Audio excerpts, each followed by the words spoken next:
आज के इस वीडियो में हम जानेंगे कि कैसे किसी बुक को पढ़ा जाता है और उसे लंबे समय तक याद रखा जाता है। सबसे पहले हम ये जान लेते हैं कि हम किसी भी चीज़ को पढ़ते हैं या सीखते हैं तो वो कितने टाइम तक हमारे मेमोरी में स्टोर रहता है। तो एक रिसर्च में ये पता चला है कि हम जो भी चीज़ लर्न करते हैं या फिर पढ़ते हैं वो अप्रॉक्सीमेटली 1 घंटे में हम उसके 50% डेटा को या फिर इंफॉर्मेशन को भूल जाते हैं, सिर्फ 1 घंटा में। और हम 24 आवर में उसके 70% डेटा को भूल जाते हैं। 70% जो इंफॉर्मेशन होता है वो हम भूल जाते हैं। इसे साइकोलॉजिस्ट फॉरगेटिंग कर्व भी कहते हैं, जिसमें ये पता चलता है जो ह्यूमन का मेमोरी होता है उसके रिटेंशन, जो याद रखने की कैपेसिटी होती है, वो धीरे धीरे नीचे होती जाती है। अब इसमें बहुत इम्पोर्टेंट पॉइंट आता है कि हम कैसे इसे ओवरकम करें। तो इसके लिए हम कर सकते हैं कि हमें कंसंट्रेशन या फिर फोकस से उस चीज़ को सीखना है। इसके लिए भी एक ट्रिक है। एक रिसर्च में ये पता चला है कि जो हमारे ह्यूमन की नेचुरल एबिलिटी होती है कंसंट्रेशन की, वो 10 से 40 मिनट की होती है, 10 to 14 मिनट के बीच। उससे ज़्यादा करने से हमारा माइंड डिस्ट्रैक्ट होने लगता है। इसके लिए भी एक टेक्निक है जिसे बोलते हैं पोमोडेरो टेक्निक। आपने इसका नाम सुना होगा, पोमोडेरो टेक्निक। इसमें बेसिकली 25 मिनट का टास्क होता है और 5 मिनट का ब्रेक होता है। इसे आप अप्लाई करके देख सकते हैं। एंड इसके बाद आता है इस वीडियो का सबसे इम्पोर्टेंट पार्ट, कैसे किसी चीज़ को जल्दी फास्टर वे से हम लर्न कर सकते हैं। इस मेथड का नाम है फास्टर, FASTER। ये एक एक्रोनिम है। F का मीन्स होता है फॉरगेट का मीन्स, अगर आपको किसी भी चीज़ को सीखना है तो सबसे पहले आता है फॉरगेट, F मीन्स होता है आपको अपने माइंड से सभी चीज़ को क्लियर करना है एंड अपने जितने आसपास भी डिस्ट्रैक्शन है उसे दूर करना है। फॉर एग्जांपल कि मोबाइल को आप कुछ टाइम के लिए दूर रख सकते हैं जिससे कि आपका पूरा फोकस आपके लर्निंग पे होगा। एंड उसके बाद नेक्स्ट स्टेप आता है ए मीन्स होता है एक्ट। मीन्स इसमें होता है कि आप छोटे छोटे शॉर्टकट्स इस्तेमाल कर सकते हो। आपको सिर्फ इंफॉर्मेशन को कंज्यूम नहीं करना है। जैसे आप स्कूल में जाते हो तो इंफॉर्मेशन को कंज्यूम कर लेते हो, लेकिन बाद में उसका रिटेंशन बहुत कम हो जाता है। आपको उसे एक्ट करना पड़ेगा। इसके लिए कई सारे आप ट्रिक्स एंड टूल्स भी इस्तेमाल कर सकते हो। इस पे हम नेक्स्ट वीडियो में भी बात करेंगे, बट एक टिप आपको बता देता हूँ। फॉर एग्जांपल हम एग्ज़ाम की प्रिपरेशन करते हैं, तब हमें ये पता होता है कि सेलेक्टिव क्वेश्चन ही आएंगे। एक रूल होता है 80-20 रूल, मीन्स 20% या 10% या उससे भी कम क्वेश्चन होंगे जो आपके एग्ज़ाम में आएंगे एंड 80% ऐसे क्वेश्चन होंगे जो नहीं आएंगे।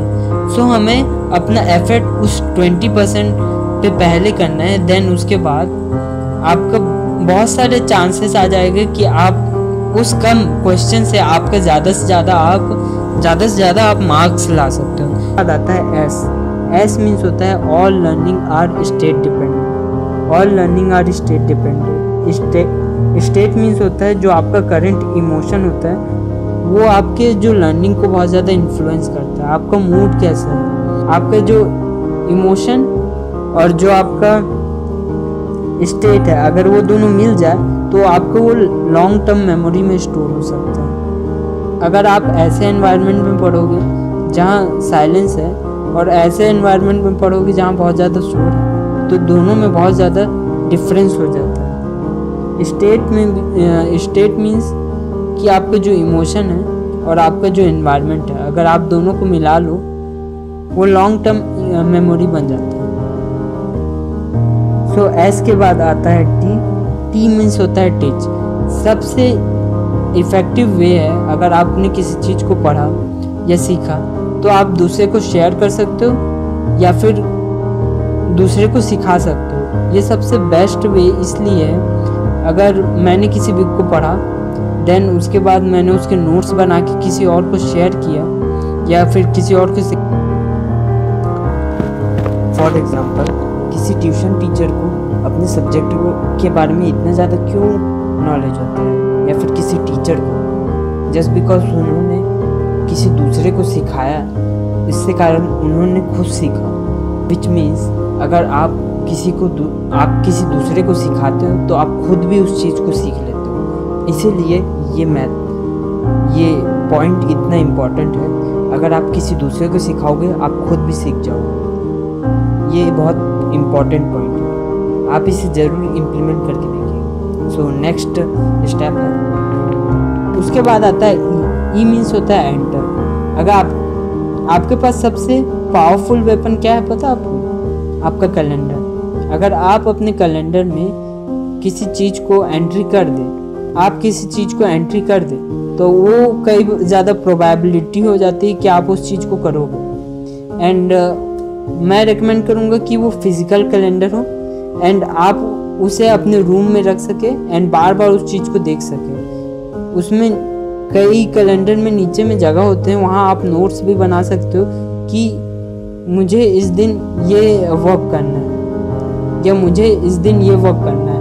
अगर आप अगर आप अपने दिन को शेड्यूल कर लोगे तो आपको दिन में पता होगा कि आपको क्या क्या करना है, जिससे कि आपका टाइम भी बचेगा एंड आप प्रोडक्टिव भी हो जाओगे। ऐसे बहुत सारे लोग करते हैं, जैसे किसी कंपनी की CEO है, इलॉन मस्क है, बिल गेट्स है। वो अपने